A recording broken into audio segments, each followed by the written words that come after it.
Hey, what's going on, guys? Welcome back to the channel. Thanks for tuning in. So, I have a question for you. Have you ever picked up a card simply for the image on the card? Have you ever picked up a card that it wasn't a Hall of Famer, it wasn't a well-known player, maybe it wasn't even a popular baseball card set, but you really fell in love with the image? There was something maybe about that image that you really enjoyed or you found odd, and you just wanted to pick it up. Do me a favor, write in the comments if you've ever done this. So I recently did this and I bought two cards strictly for the image. And I mean, they're both from great sets. One of the cards has an awesome, beautiful ad back on the back. I'll get into in a minute. But when I purchased these cards, I purchased them for the images, and then later on, I went and I read a little bit about, learned a little bit more about the players themselves. So let me go ahead and share with you the first card, and I'll tell you a little bit about the player. So this first player is Glenn Wright, and I'm going to first share the card with you. And he's got the bigger story of the two, so I'll go ahead and just share the card and then share the story. So the first card is a 1933 Gaudi Glenn Wright. And this is from the Lionel Carter collection. That's a side interest of mine. I enjoy collecting or picking up cards from the Lionel Carter collection. But that's not the entire reason why I picked up this card. So I picked up this card for a couple of different reasons. Number one is that really pale green. I don't know. There's something about it I like. I like the Dodgers uniform that Glenn Wright is wearing, and then look at the size of that glove. That glove is enormous. But let me tell you the main reason why I picked up this card. It's because I can't figure out which way to orientate it, and I just found that to be interesting. Like, do you orientate it, horizontally, where you can see him fielding? But then if you do that, you've got the banner at the bottom and his name are not going in the right direction. So do you orientate it horizontally? And so let me know, how would you orientate this card? So here's the back of the card, and I'll just pose it there so you can read up on it a little bit. But I typed up a kind of a synopsis of his career. So let me go ahead real quick and just read this. Won't take long. So in 1925, Glenn Wright was such a good defensive shortstop that he was being compared to Honus Wagner. He was on a Hall of Fame career trajectory. He was so good that when he first signed with the Pirates in 1924, the manager moved Hall of Famer Rabbit Marinville to second base to make room at shortstop for Wright. Wright became an instant star, playing every inning of every game. He set a major league record with 601 assists, a mark that lasted for more than half a century, later to be broken by Ozzie Smith in 1980. On May 7th, 1925, in a match between the Pirates and the Cardinals, with Cardinals Rogers Hornsby on first base, Jimmy Cooney on second base, the batter Jim Bottomley smacked a line drive over second base. Wright snared the ball and stepped on the bag to get the double play on Jimmy Cooney. He looked up and saw Hornsby a few feet away, tagged him to get the unassisted triple play. Now, when I researched this, I learned that there have only been 15 unassisted triple plays in Major League Baseball history.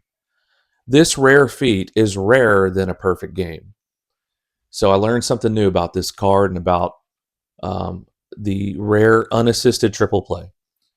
That year, 1925, the 24-year-old Glenn Wright finished in the National League's top 10 in runs, hits, home runs, and RBIs, and was fourth in the most valuable player voting as Pittsburgh won the World Series. Well, for some people, life is full of sunshine with scattered storms. But for Wright, his life was storms with scattered sunshine. The rest of Glenn Wright's career went downhill and stayed there. He was plagued by fluke injuries that oddly he never recovered from. In 1929, Wright was traded by the Pirates to the Brooklyn Dodgers. His performance was subpar at best. However, in 1930, he staged a stunning comeback that helped boost Brooklyn into a pennant race. In the biggest day of his career on July 14th against Pittsburgh, he went 4 for 4 with 2 homers and 7 RBIs. Over the final 6 weeks of the season, he hit .381 with 8 homers, 36 RBIs in just 40 games.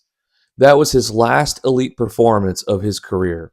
Wright stayed on with the Dodgers as their team captain until 1934. In 1936, he was brought back to the majors and played 9 games for the Chicago White Sox.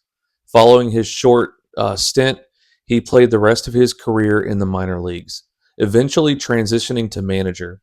Glenn Wright enlisted in the Navy at age 41, and after the war, he was hired on as the manager of the Spokane team, which was a farm club for Brooklyn. The story's unclear, but he either resigned or was fired the day before the 1946 season opened. Whatever the reason was, it probably saved his life.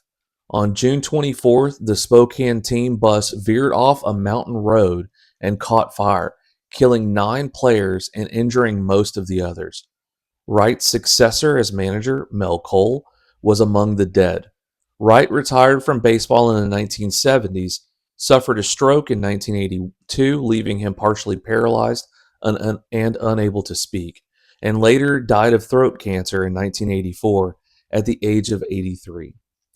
So there's the Wright card, Glenn Wright.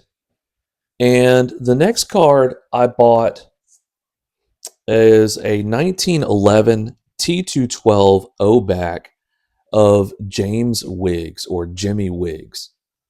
And I bought this card for no other reason than just the happy look on his face.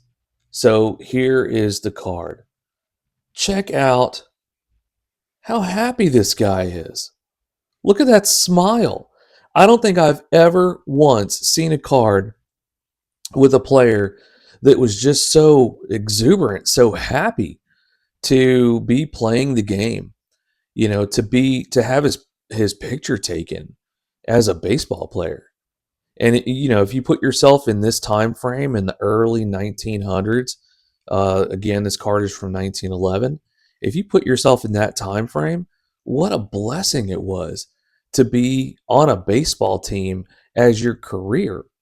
Back in this day, the Pacific Coast League was seen as another league. It wasn't recognized, but it was seen as another league. In fact, the Pacific Coast League paid their players well enough so that they wouldn't get picked by the American Association for the majors.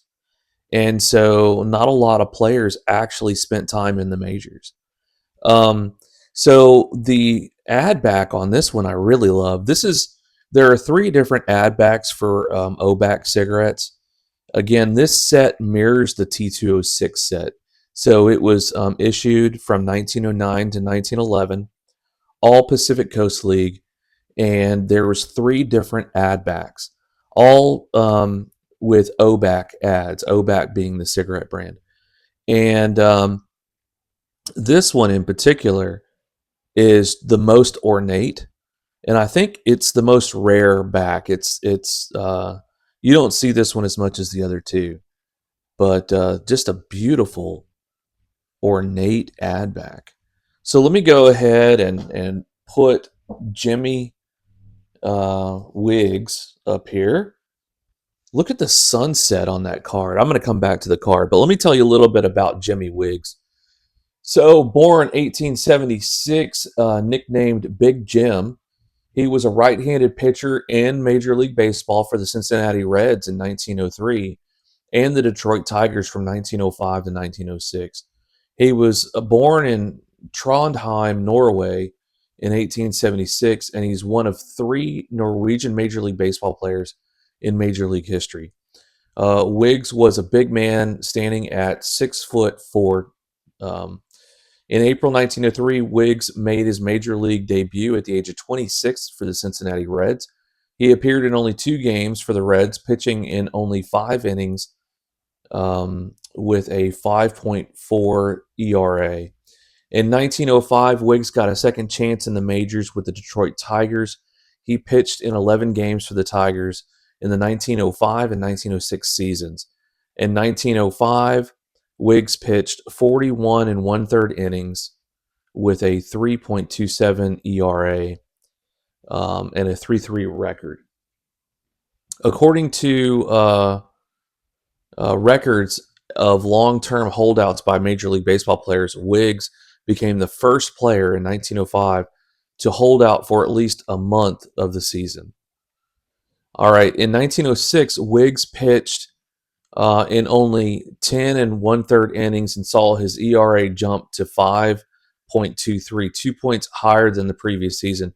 Wiggs pitched his final game for the Tigers on May 25th, 1903, and I think that's a typo, and did not play another game in the major leagues. After being cut by the Tigers, Wiggs played for the Toledo Mud Hens in 1906. In 1909, Wiggs pitched for the Oakland Oaks, which is the team he's seen here in this card. So he pitched for the Oakland Oaks in the Pacific Coast League and appeared in the longest shutout in professional baseball history, a 24-inning, 1-0 loss to the San Francisco Seals in what was called the greatest game ever seen west of the Rockies. Wiggs struck out 11 batters and held the Seals scoreless through 23 innings, but lost a 3-hour and 35-minute game when the Oaks allowed an unearned run in the 24th inning. Cac Henley pitched the complete game shutout for the Seals.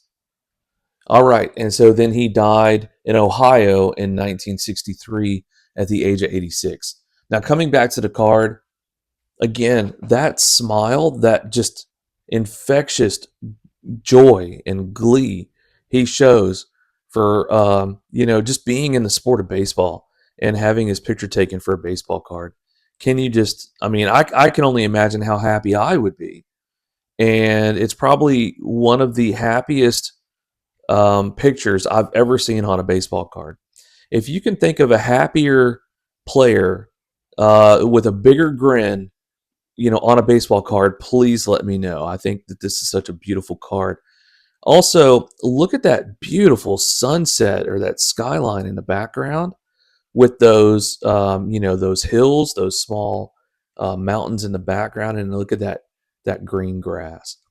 So anyway, these are two cards that I've picked up recently just because they're interesting cards, just because whether you don't know how to orientate the card and you're curious about what Gowdy was thinking in 1933 when they issued that card and how they intended for you to orientate it, or if they didn't care at all how you orientated it and they just did it just because, or whether you are mesmerized by infectious smiles and you think that the game of baseball should be absolutely filled with happiness and joy, and that's how you want to see the game, with beautiful sunsets and just a smiling, happy face.